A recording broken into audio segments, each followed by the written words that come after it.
pembicaraan terkait dengan gaya kepemimpinan dan gaya komunikasi politik Kang Deddy Mulyadi itu terus menjadi perbincangan karena hampir tiap hari misalnya kita mendengarkan berita termasuk juga potongan-potongan video hampir setiap saat dan hampir tiap hari Kang Deddy Mulyadi bertemu dengan masyarakat, bertemu di pasar, bertemu di sawah dan di tempat-tempat publik yang lain. Bagaimana Kang Deddy Mulyadi menyuarakan soal manuver-manuver apa yang akan dilakukan sebagai gubernur di Jawa Barat.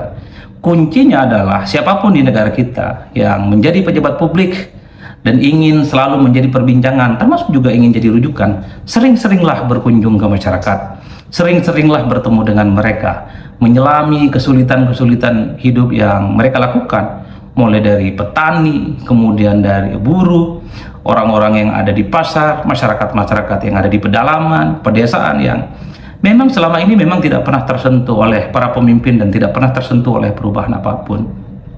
Kenapa model komunikasi politik langsung yang disukai oleh rakyat terhadap pemimpin mereka? Karena ada kecenderungan pemimpin-pemimpin di negara kita, mulai dari pusat hingga daerah, adalah mereka yang tidak pernah bertemu dengan mereka.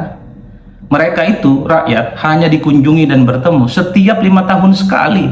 Kalau mau ada pemilu saja. Wajar kalau kemudian rakyat ketika melihat misalnya ada calon pemimpin datang setiap 5 tahun sekali, pasti dianggap cari dukungan, pasti dianggap sebagai cari simpati dan pencitraan.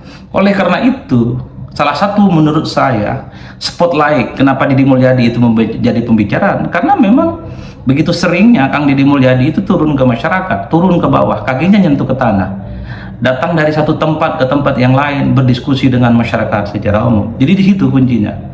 Seorang pemimpin jika ingin viral, jika ingin terus dibicarakan oleh publik, adalah harus sering-sering turun ke masyarakat. Ini yang disebut dengan gaya komunikasi politik yang berbasiskan populisme, down to earth, nyentuh ke tanah dan langsung bertemu dengan masyarakat.